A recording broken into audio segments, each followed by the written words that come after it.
Hey guys, welcome back. Last week we were talking to Ralph Ellis about some stuff around ancient Egypt and ancient Israel, and mostly kind of around the Exodus and the pharaohs and stuff like that.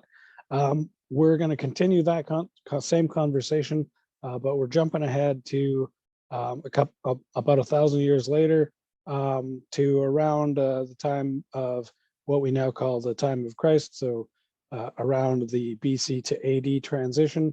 And we're going to be talking about Jesus, Josephus, the Apostle Paul, and a bunch of Roman emperors and the kings of Edessa and some other really fascinating topics. So here we go. We're jumping right in.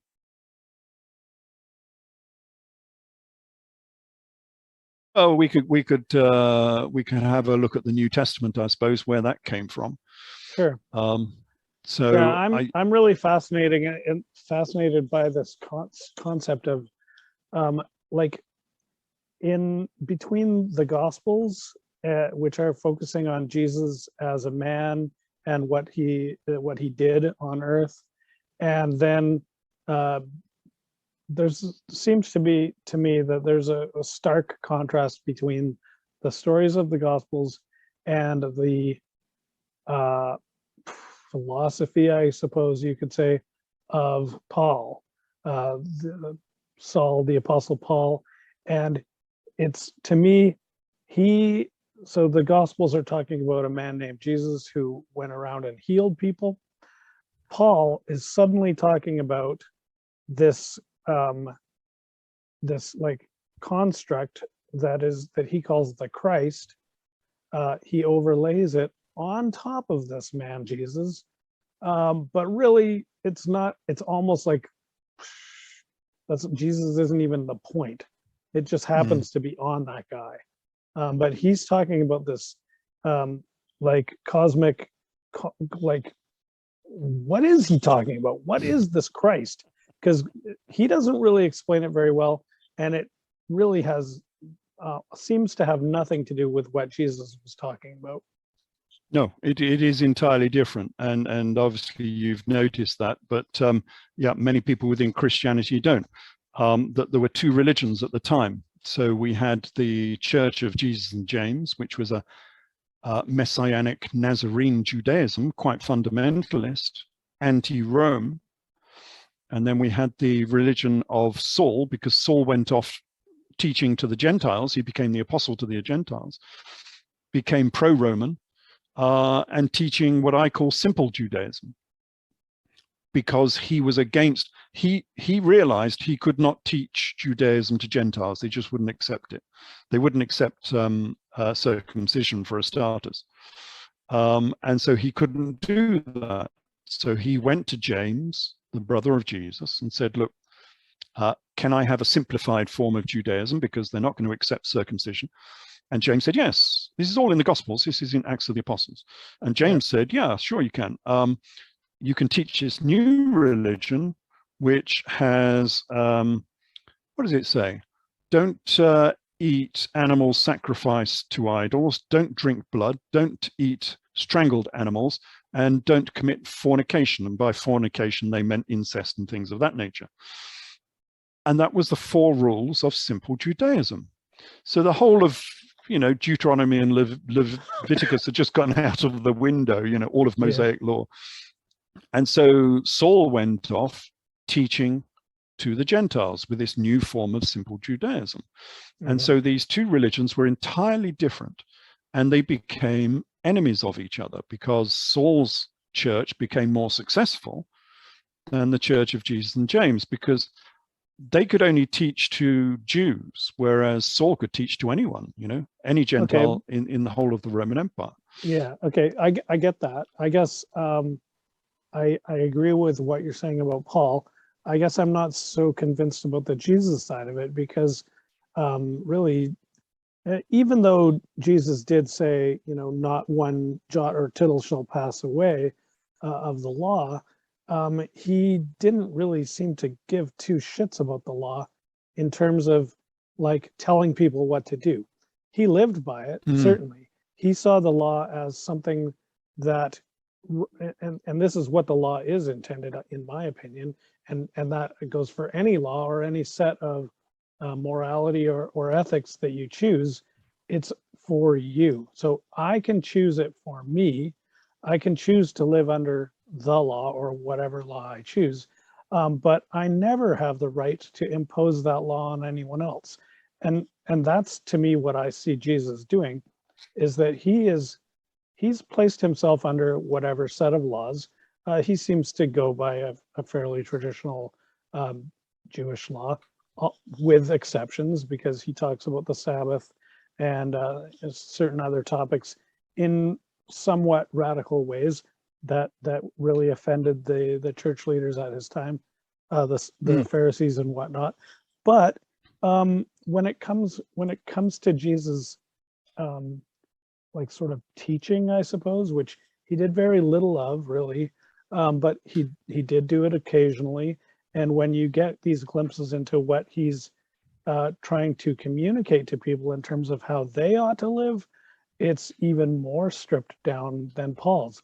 Really, all he's saying is, don't be an asshole. And whatever, it's kind of open to interpretation. Yes, but you've got to remember that this book wasn't written by Jesus and James. And so this book was written by Saul more than anything else.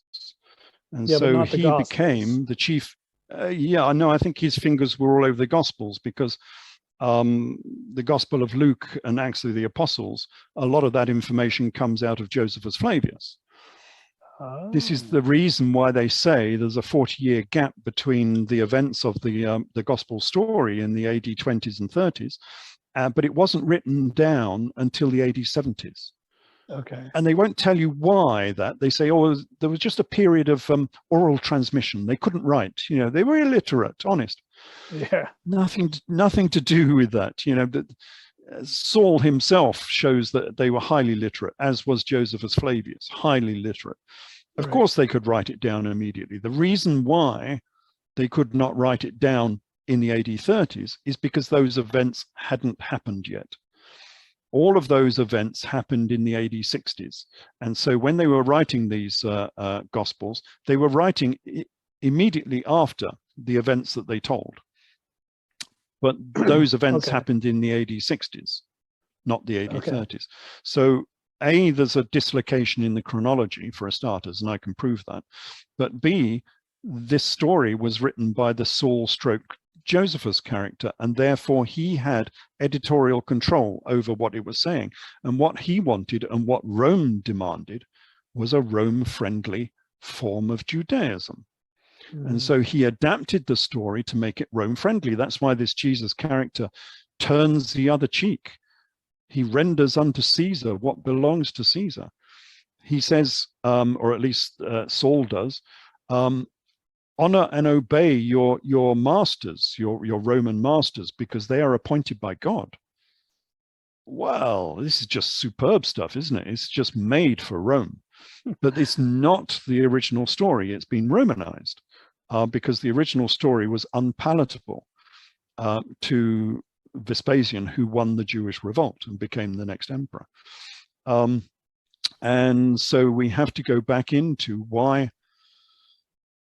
how did we get this story, which is missing from the historical record, like all of these characters, like in the Old Testament we've just been looking in.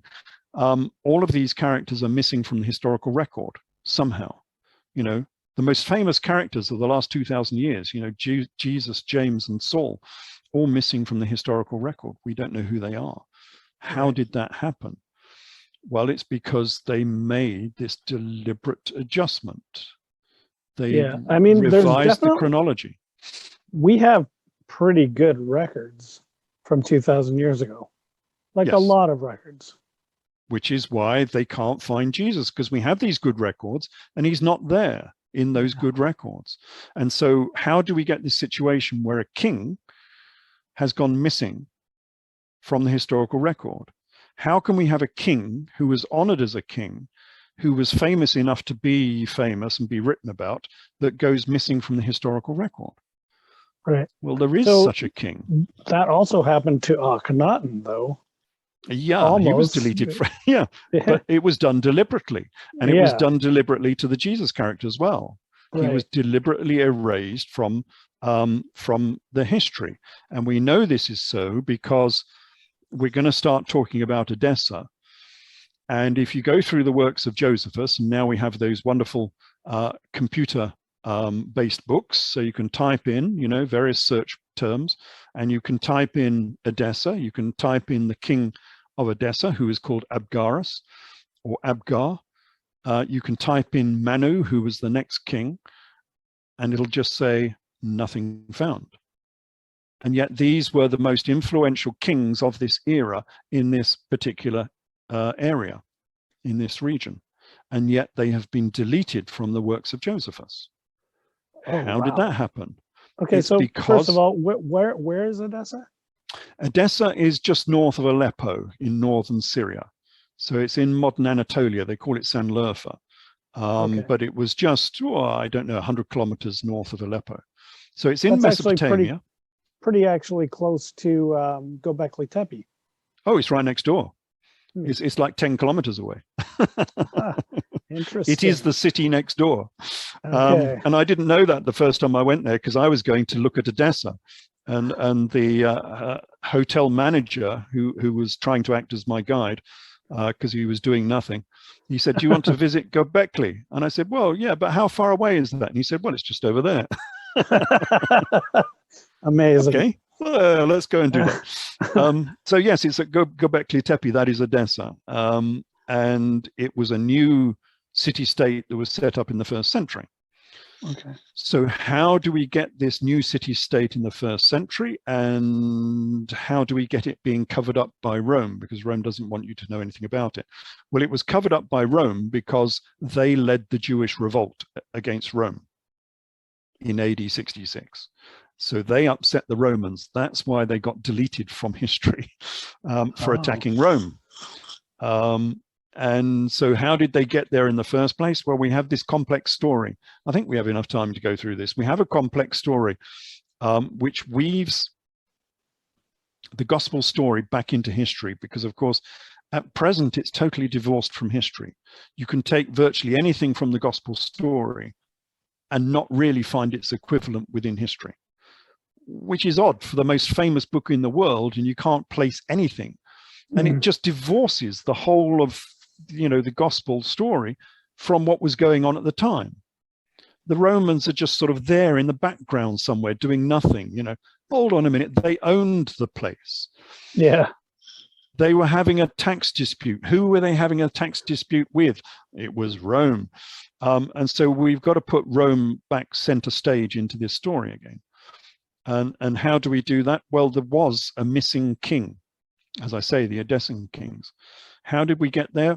Well, we go back to Julius Caesar, Ides of March, 43 BC. Right. And so he was murdered. And his wife at the time, he had 2 wives, I suppose, was Cleopatra. And she flees back to Egypt. But Cicero says she was pregnant. And the last thing that Cicero wanted was a scion of Caesar, an heir to Caesar, becoming the next emperor of Rome. But then a few months later, the problem has gone away. So why did it go away? Well, either Cleopatra had a miscarriage or the child was a girl, because a girl could not become an emperor of Rome. And so Cicero was happy. So we have this lost daughter of Queen Cleopatra. And then we move on about 20 years, and we now have Augustus is the new emperor, and he's sorting out his borders. And he gives to Yuba II, who is the king of Mauritania, North Africa, he gives him the daughter of Cleopatra, Cleopatra Selene.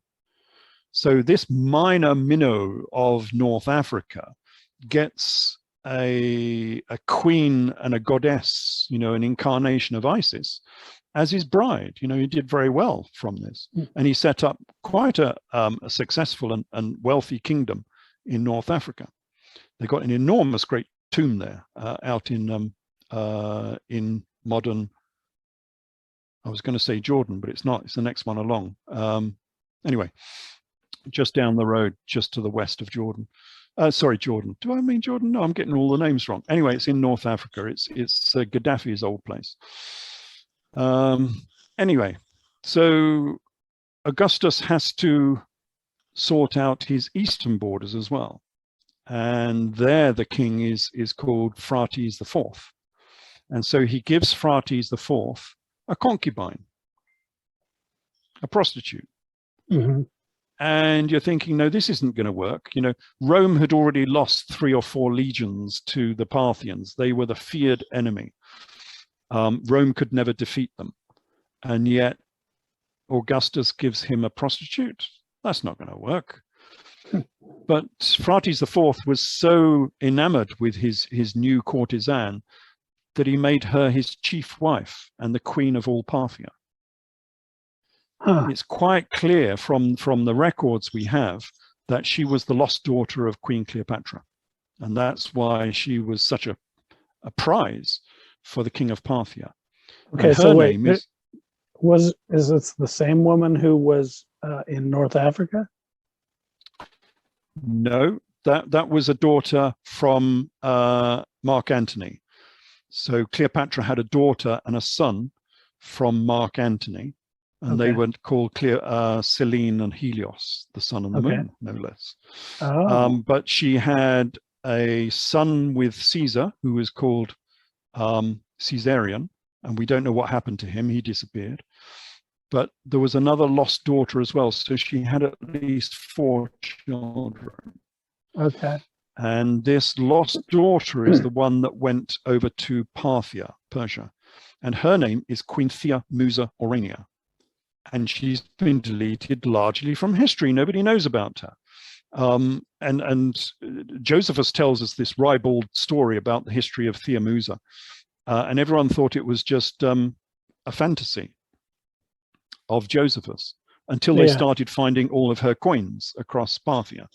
And so, yes, she's a real queen. This is another funny thing that keeps popping up. So you have these extremely well-respected men, Josephus being one, another being Plato, and everything they say is absolute gold, except for this one thing that we don't like. With yes, Plato, of course, it's Atlantis. Well, Plato is the brilliant, you know, everything we know is based on Plato, except Atlantis, he was lying. Yes. Yeah, come on. Anyway, it's true, on. Isn't it? Yes, the one thing they didn't like about Josephus, they say, oh, he made up this story. Yeah. But then they started finding her coins, and then they found a bust of her. And this is another reason why I think she's related to Cleopatra, because if you look at the bust of Thea Musa, it looks exactly the same as Cleopatra.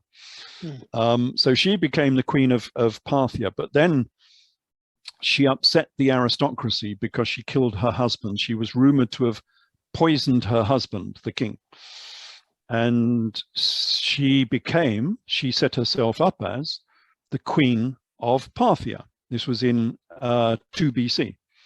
And she took her son as her husband, and he's called Phraates. And so they ruled as mother and son for 6 years. But she was kicked out because obviously this was an unpopular move. They didn't even want a queen, let alone, you know, whatever happened to her husband. So she was kicked out of Parthia in 4 AD, AD 4.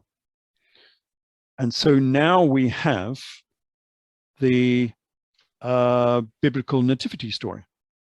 Because what is the biblical nativity? It never made any sense. You know, you've got this king. Jesus was called a king on 36 occasions. He's on the move for some reason, in a stable, because they've got no palace to stay in.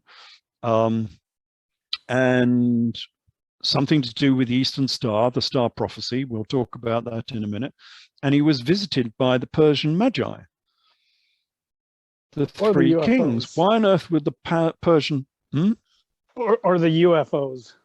Or the UFOs. Why on earth would the Persian Magi be interested in a Jewish carpenter in Judea or Syria? It doesn't make any sense whatsoever. But with this Parthian story, we now have the nativity story.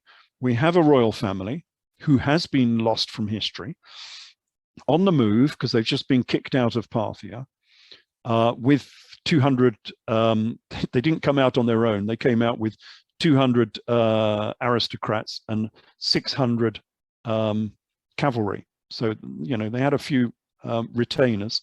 I guess that's why there was no room in the inn. Yeah, there were so many of them. Yeah, too many people. So they're on the move. They don't have a palace. They might have to stay in somewhere slightly more humble.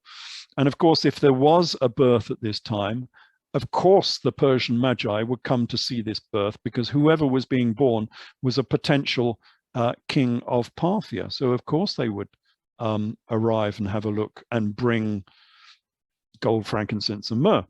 Right. So I got a question about Parthia. So I assume, just from etymologically, that that's the same word as Persia. No, it's not. It came from the Parthai. So Persia in sort of like 300 BC was Greek. So it was all Greek speaking at that time because of the campaigns of Alexander. And then the Greek influence started to reduce. Its original name was Persia, of course. We tend to use it because we know what it means. But it was Greek up until, say, I don't know, 100 BC. And then they had incursions from the Parthai who came out of sort of like the Caspian Sea sort of region, that sort of area. Oh, okay. And they started invading and started taking over that region. And they were known as the Parthians. Okay. And so, but it's still around the Euphrates Tigris area? Yeah. It's Mesopotamia, it's Iraq, it's Iran, all of that sort of area. And that was taken over by the Parthians.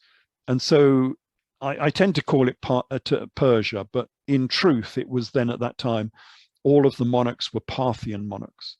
Okay. With names like Phraates and Orodes and so on. They were all Parthians. Right. So it has nothing to do really with it's the same area as Sumer and Babylon, but yes, an entirely different culture. Well, they had hangovers, of course, from the previous cultures. They had traditions going back into Persia. They had lots of traditions going back into Greece, of course, because they were Greek.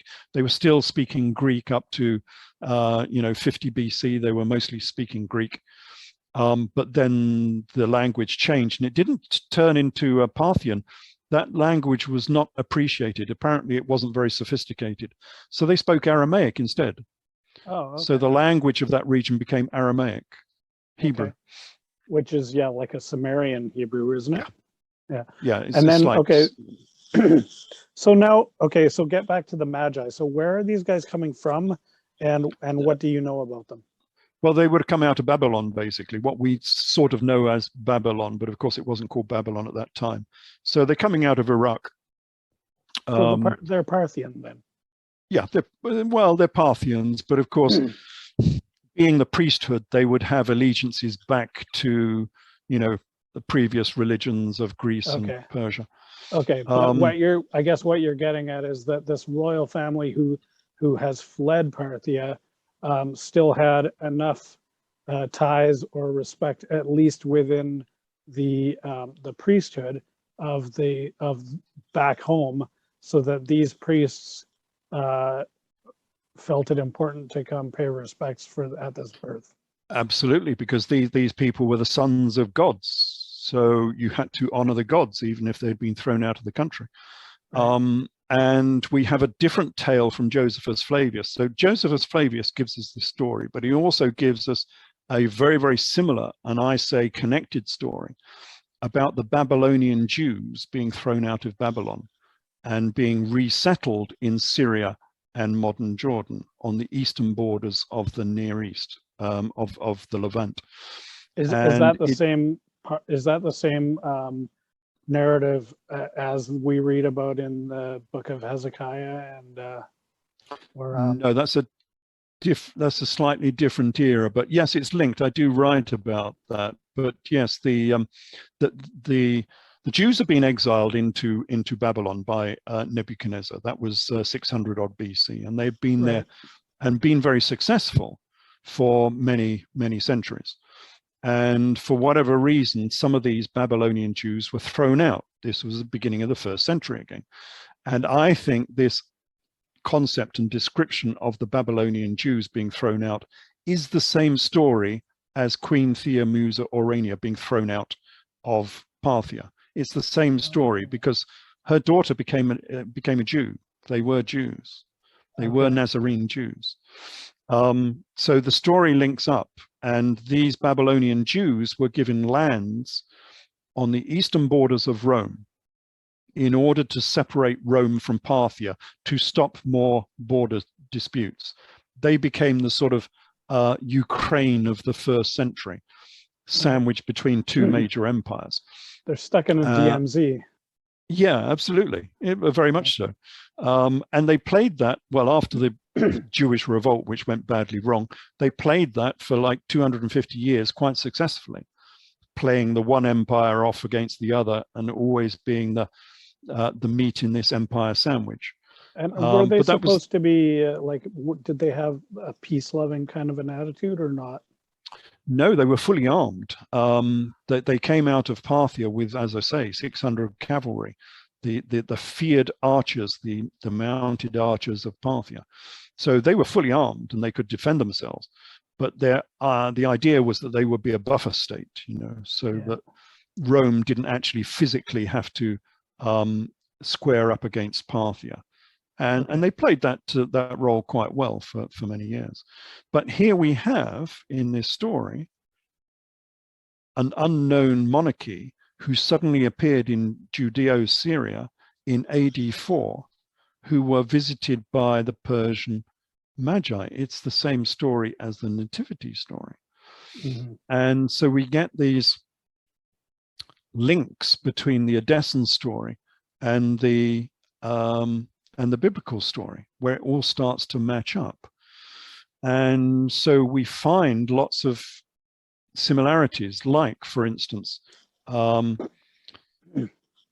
Acts of the Apostles, one of the famous things that happens was a famine in Judea, which was in AD 48. So we're moving on a few years now. In AD 48, there was a great famine. And the queen who gave famine relief money to save Judea from starvation was Queen Helena, who came from the same region. She was the daughter of Thea-Musa Orania. So we're moving on one generation here. And Josephus again gives us this full story. And he says that she was the queen of Adiabene. But there is no evidence in the historical record for Adiabene ever existing. So we have this, and we know Queen Helena was a real queen. They're just uncovering her palace down in Jerusalem. And she had the biggest tomb in Jerusalem. So we know she was a real queen. But there's no evidence that Adiabene ever existed. So there's a bit of a question mark here. Which is supposed to be the country that she was ruling over? The city-state, the province that she was. It's supposed to be over by Mosul.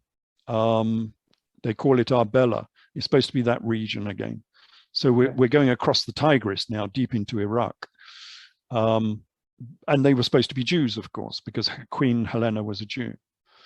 But there's a hole in this story. It doesn't match up quite correctly. But if we look in Acts of the Apostles, this famine relief money was actually given by a prophet called Agabus. Agabus. I've heard that name before. It's King Abgarus. It's King Abgarus of Edessa. That's the Edessan king at this time was called Abgarus. And so it's quite clear that this Agabus that's mentioned in Acts of the Apostles is the king of Edessa. So he does get a mention. He's just been covered up. They changed his name to a locust. I'll talk about that in a minute. And so we have the same famine relief money story. And that remained a bit of a problem for a while because now we've got two different monarchs that are supposed to be giving this famine relief money. But when I started reading the Syriac historians like Moses of Corinne and John the historian, they say that Queen Helena was married to King Abgarus of Edessa. So now we can square this circle. We can now put this Queen Helena character where she should be, which was as a queen of Edessa. So Adiabene is just a make-believe that Joseph, because as I said before, Josephus was not allowed by Roman law to mention Edessa. It's been deleted from history. And so he called it this made-up name, which was Adiabene. So she was the queen of Edessa. And they gave the famine relief money. But the odd thing is that that famine relief money was taken to Jerusalem by Saul and Barnabas. So now we know that Saul, the biblical Saul, was an ambassador of Edessa. That is how close they are to the biblical story. Now we can start mixing and matching them and seeing the links between the two, because Saul, the guy who wrote most of the Bible, most of the New Testament, was an ambassador of Edessa. So he basically worked for the king and queen of Edessa. Yes. And do you like, what would that, is he like a spy? Is he? He became later, no, he was an ambassador. So he was actually from Edessa. He was linked in some manner to the Edessan royalty.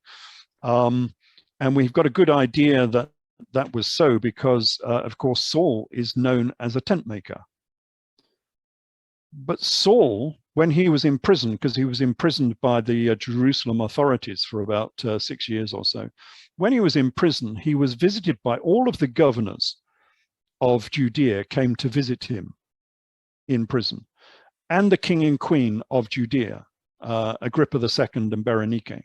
They all came to see him in prison and to ask for bribes from him. And this guy is supposed to be a tent maker. Yeah. He must have been the richest tent maker in the whole of the world, you know. Yeah. So we know there is something wrong with the story here. So what are they saying? Well, going back on my philosophy that most of this story is 90% correct if you translate it properly. Mm-hmm. He wasn't a tent maker. He was a Sukkot maker. And a Sukkot is a tent. It comes from the festival of tents in Judaism. And it's a mock-up of the tabernacle. So everybody makes a tabernacle, except it's a tent, and it's known as the Festival of Tents. And Queen Helena was known for having the largest Sukkot in the whole of the Levant, the whole of the Near East. And so it's quite obvious that Saul was a Sukkot maker for Queen Helena because she was the famous queen who had the biggest Sukkot. Okay. Now, if anybody listening has read my UFOs in the Bible book, and you know this kind of weird, crazy stuff that I'm saying about the tabernacle there, this is even crazier. That's it. Uh-huh. Yeah, they have a festival of this tabernacle. Yes. Yeah. The tabernacle was on the Exodus. It was the mobile temple. And so everybody makes their own little mobile temple, and they sit and they live in it for 2 or 3 days during the festival of Sukkot. Yeah, and that it's modeled after not only the tabernacle but the tent of meeting before that, which is where Moses and Aaron and actually anybody could go into it and inquire of the Lord and possibly see some kind of I don't know, maybe like what's the word now? Anyway, there might have been some alien technology involved, and if anybody wants to hear more about that, you'll have to read my book, because I'm not gonna waste Ralph's time. Well, we have a link there with Edessa, because of course Edessa had the Ark of the Covenant. Oh, really? In the 1st century, between the 1st and 2nd centuries, it was in Edessa. We have images of it. It's on their coins. And the sacred stone that it contained. Wow. And of course, the sacred stone was known as the Holy Grail. Okay. I thought the Grail was supposed to be the cup that Jesus drank out of. it has many incarnations. One of them is the cup, but only because the sangreal is the sangreal. It's the holy blood, not the cup. Oh, okay. This And we blood, get yeah, that okay. from Arthurian legend tells us this. Right. But What does the stone look like in the Edessan images? it's the omphalos from Greece. It's conical, so it's not very high. It's probably about 60 centimeters high, I suppose. Conical, like a little pyramid. I'm going to need you to send a picture of this. Yeah, well, we have several because they're on the Okay. coins. And this was a famous stone, and it traveled all over the place with many people. It was the omphalos of Delphi in Greece, but it went to Parthia with Alexander the Great, and we got lots of images from Greek Parthia. But it obviously came back again. I think it came back with Theomusa Aurania, because she came back in the turn of the 1st century. And suddenly this stone ends up in Parthia. In Edessa. And we have images of it, but the images of it in Edessa are in the Ark of the Covenant. So you can't see the stone itself. All you can see is the Ark of the Covenant. Oh, okay. But then it went down to Syria, Syria proper, to the Emessan kings. There was another very similar monarchy called the Emessans. They were down near Homs and Hama in Syria. And we have images of it there where it's just sitting in a temple. And again, it's a conical, it looks like they used to make sugar loaves like that, I think, sort of conical sort of stone. And then it went to Rome with Emperor Elagabalus, because Elagabalus was from this region. He was a Syrian priest king of the Elagabal. He worshipped this stone. And so he took it to Rome. And it was there in the early 3rd century, but it wasn't appreciated. He wasn't appreciated. He was murdered after only 4 or 5 years, and then the stone disappears. So we don't know what happened to it after that. Right. But There's the reason claims that it's in Ethiopia. What do you think of those claims? Yeah. No, they've only got the what do they call them? The taliots or something they call them. They've only got tablets, but they're replicas made of wood. They're not even made of stone. And they look like a standard tablet that Moses brought down, from Mount Sinai. So they don't have the real one. The real one, if anything, went to Scotland, and the Scottish Templars still say that they have it up in Scotland. No evidence that is true, of course, but that's what they say. But the reason why it was feared by some people, and the reason why we get this story from Arthurian legend of the sword in the stone, because it's the same stone, is that it was supposed to be highly magnetic. It was a meteor, an iron meteor, and it was magnetic. And that's why in Arthurian legend the sword got stuck on a stone, because if you took your sword anywhere near it, the god would just pull your sword out of your hand. It was a very, very strange force to someone who had never come across magnetism before. Oh wait, isn't there a stone in Edinburgh Castle? There's a stone that there might be, but you mean the Stone of Scone? Yeah, but that was an imitation. That wasn't a real one. That was taken by Edward I down to Westminster back in the 13th century AD. And so we gave it back to the Scots in the 20th century. Okay. So, but in any case, all the stories seem to be that there's this stone that has some kind of power. So whether it's magnetic or maybe radioactive or something, who knows? Well, that's why the chief disciple of Jesus was called Peter the Stone. Oh. Because he was the guardian of the stone. Okay, so his title was Peter Kephas. His name was Simon, of course. People seem to forget this. His name was Simon. He wasn't called Peter at all. He was given the title Peter Kephas, which means stone. Right. So did he actually have the stone? Like, He was the keeper of the stone. In Edessa, they called the keeper of the stone the Buddha, was the name they had in Edessa for it. But obviously in the gospel story, he was called the stone. And one presumes he was the keeper of the sacred stone. amazing. The Buddha. Yeah, the Buddha. I don't know if there's any connections there with Well, India. There I were would strong say that there connections. is. Yeah, I mean, there were. if you look at Jesus's teachings, they are very Buddhist. Like, yeah, and we know that there were Buddhists in that area at the time.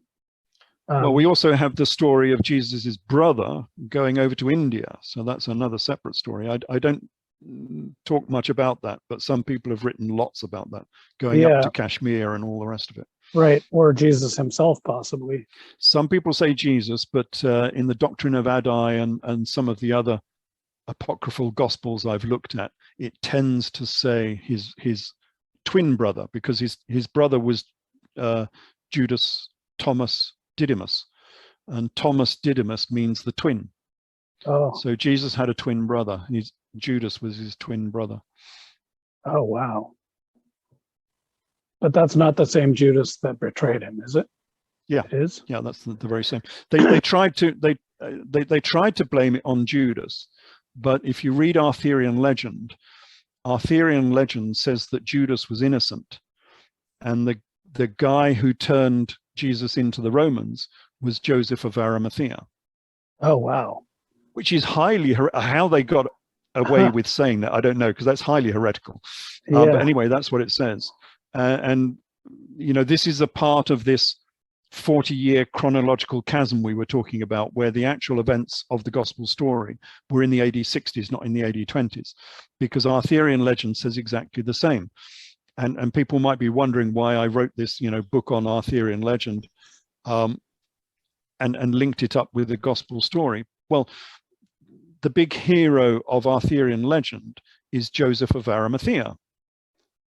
First century character, you know, the guy who took Jesus down from the cross. He's one of the big hero characters of Arthurian legends. And so we get a lot of gospel type material has flown into or flowed through to the Arthurian story. And one of those stories is that Joseph of Arimathea took Jesus down from the cross, of course, as per the, you know, the standard gospel story in the AD 30. But then he's thrown into prison. This is Joseph of Arimathea. He's thrown into prison, and he goes to sleep for 3 days and wakes up 40 years later. Oh. And he hasn't aged. So now he can be in the AD 60s stroke 70s. And they say he became a knight working for Emperor Vespasian, who is the AD 70s emperor. So they've managed, because he's in totally the wrong era as far as my story of the gospel story is. My gospel story takes place in the AD 60s. So Joseph of Arimathea is in completely the wrong era in the AD 30s. And they have to make him jump all the way up into the AD 60s so he can be a knight working for Emperor Vespasian. And who was the knight called Josephus who was working for Vespasian in the AD 60s? It was Josephus Flavius. So time and time again, we get these little hints that Joseph of Arimathea was Josephus Flavius. So, okay, so what is going on here? Like, why are these stories why is it jumbled up? It's that was Rome's doing, because as I said, I think at the beginning of this, the Edessan king started the Jewish revolt. This was the major Jewish revolt against Rome. People tend to look at the Jewish revolt and think it was just a revolt amongst the Jews, you know, just something that was going on in Judea. It wasn't. This was a revolt against Rome. And so Rome had to send 2 legions under Vespasian, who was just an army commander at that time, to go and put down the revolt.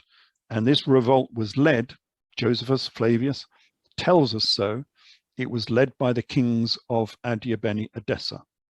So it was led by King Monobazus and Kenadius, who were the kings of Edessa.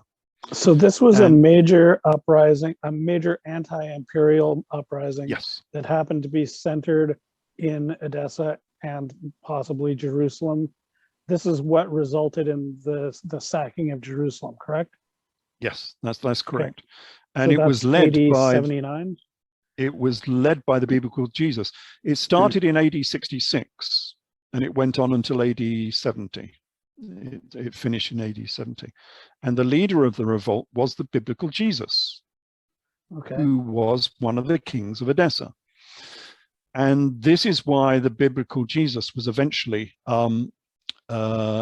executed. He was crucified at the end of the Jewish revolt, because we have this story from Josephus. So Josephus, who became a Roman, remember, Josephus started working for the Romans as a knight working for Vespasian, just as Arthurian legend says.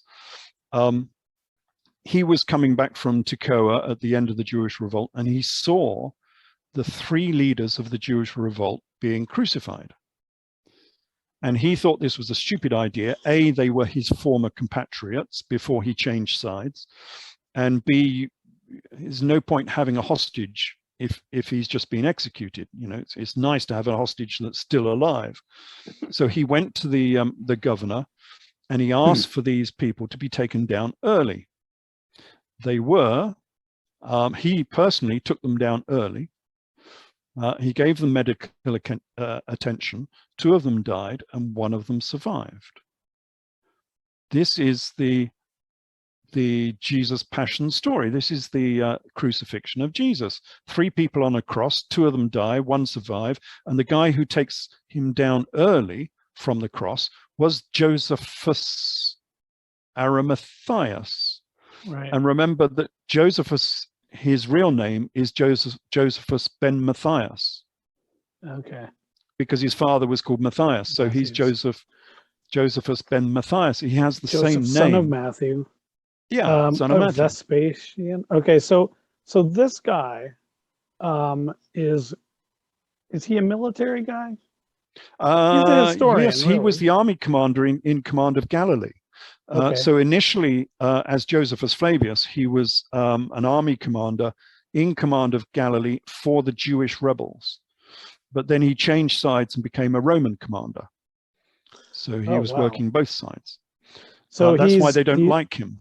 He's a traitor. Okay, so he's a Jewish army captain, whatever, sergeant, something, and he realizes that that really he's not happy with what's going on here, so he changes sides, and then he looks around and goes, "These idiots, what are they doing? This is a stupid way to, like, we're not leveraging the situation." So he's sort of like always thinking about stuff, obviously. Trying to strategize. He's Machiavelli. He really is. I mean, this guy is the foremost, Joseph Goebbels of this era.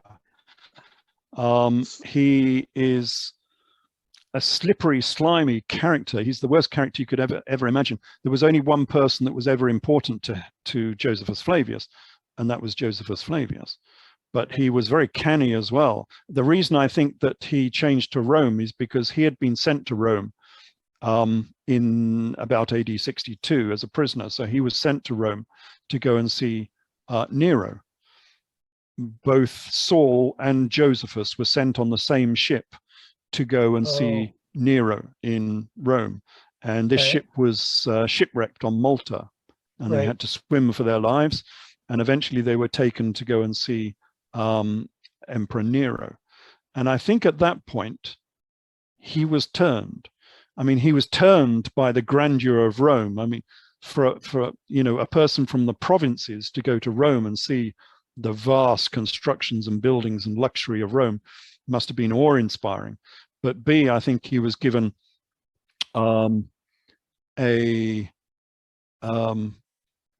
he was given no choice in what to do. I think he was bribed into working for Rome, because he was a prisoner, he had killed someone, etc., etc. There was many reasons why he was sent to Rome.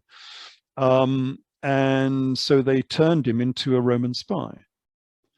And I think he was working for Rome ever since AD 62.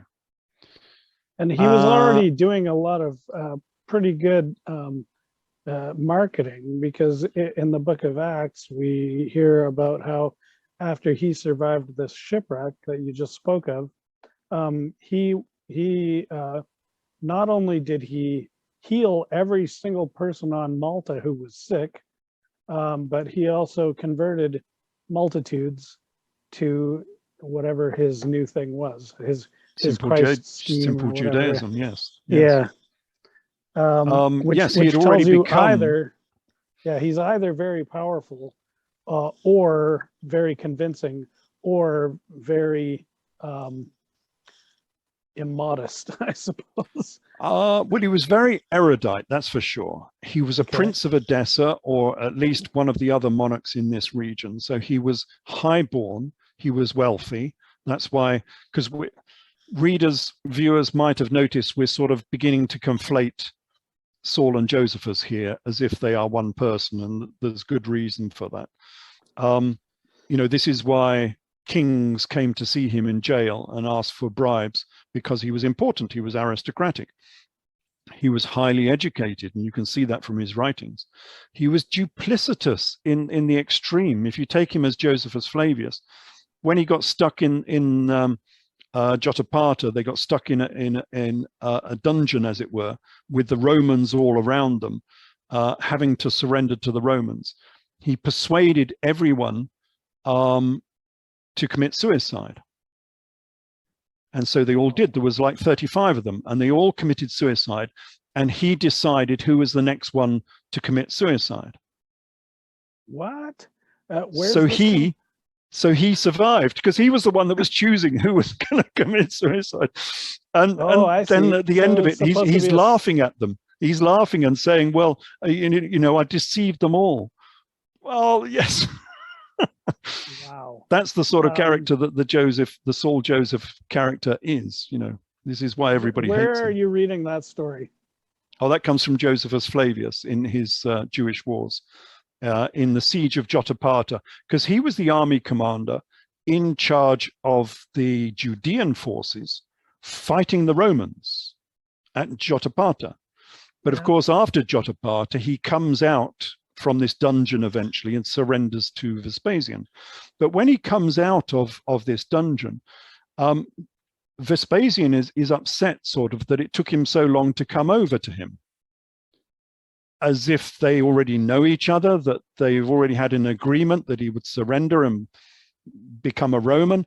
This is, you know, one of the many reasons I think he was a Roman spy, because the Romans didn't understand Judea, they didn't understand Judaism. And what they wanted was eyes on the ground in Judea in the sort of mid AD 60s, telling them what on earth was going on. You know, what's all of these rumors of revolt and all of that sort of stuff, because they had no idea what was going on. And I think that Saul Josephus was working for them ever since AD 62 in his trip to go and see Nero in Rome. Okay. So, but going back so to, this is leading up to the Jewish revolt then. Yeah, that was leading up to the Jewish revolt in the mid 80s. So the Romans were basically they knew something was afoot, and they had their intelligence agencies trying to ramp up ahead of time. Yeah, so they did. There was a lot of propaganda going on. Yes. Yeah. Okay. So then, but this is why, before we forget about it, this is why, because I say the Jesus character as a king of Edessa was leading this Jewish revolt, because it was a tax revolt against Rome, because they had been promised the lands of Edessa tax-free from Rome, and Rome had started to try and tax them. And so they were upset, and they were saying, you know, render unto Caesar what belongs to Caesar, but render unto Thea what belongs to Thea, Musa Iranian. Right. Thea meaning God, of course. You can mistranslate these things very easily. So these were the people who started the Jewish revolt. Josephus Flavius tells us so. They were the princes of Edessa that started the Jewish revolt.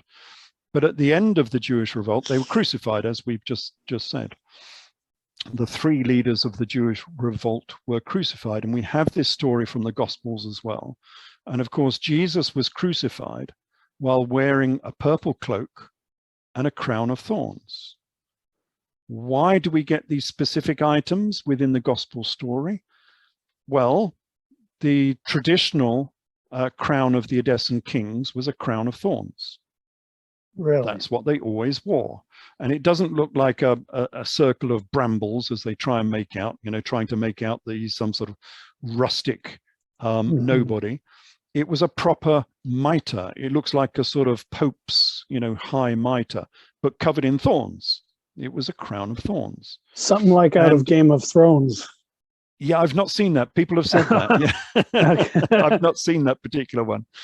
Well, it's but interesting. He was crucified while wearing a purple cloak, because that was the symbol of the Emperor of Rome. Only the emperor could wear a purple cloak. Yuba I, when he went to Rome, he thought it would be interesting to wear a purple cloak because he was now the king. And he was executed for wearing a purple cloak. You don't go around wearing purple cloaks just willy-nilly within the Roman Empire. It's a symbol of the emperor. And that's so what like they were going doing to a wedding and wearing a white dress. Something like that, yeah. But the gospel story is doing this on purpose because it's showing that the Jesus character was a pretender to the throne of Rome, that the whole goal of this enterprise was to become the next emperor. And that not only changes the gospel story, it changes real history as well, because nobody seems to have linked up the fact that the whole point of the Jewish revolt had nothing to do with Judea. It was a fight for the throne of Rome, because the throne of Rome was empty. In AD 66, Nero was on his last legs and everybody knew it. In AD 68, Nero was dead and the throne of Rome was empty. And we had the year of 4 emperors, where 4 emperors came and went in quick succession, everyone trying to claim the throne of Rome. And it was open for whoever had the biggest treasury and the strongest army to go and take it. And one of those contenders was the biblical Jesus as a king of Edessa. They were the wealthiest characters around at this time, and I have evidence for that as well.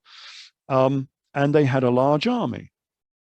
And if he could take Judea and Syria, which were the richest parts of the Roman Empire at that time, he would have a real springboard for taking the throne of Rome and becoming the next emperor. And all that stood between...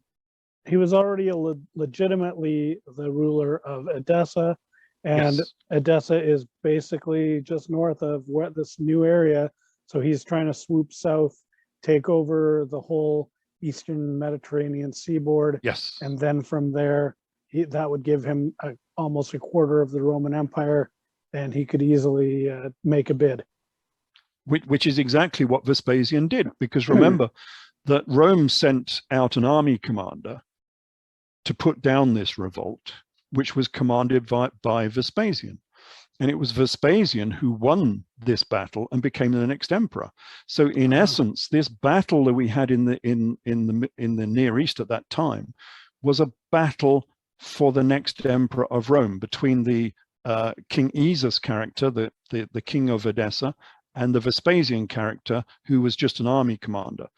And it was the Esa's character that lost.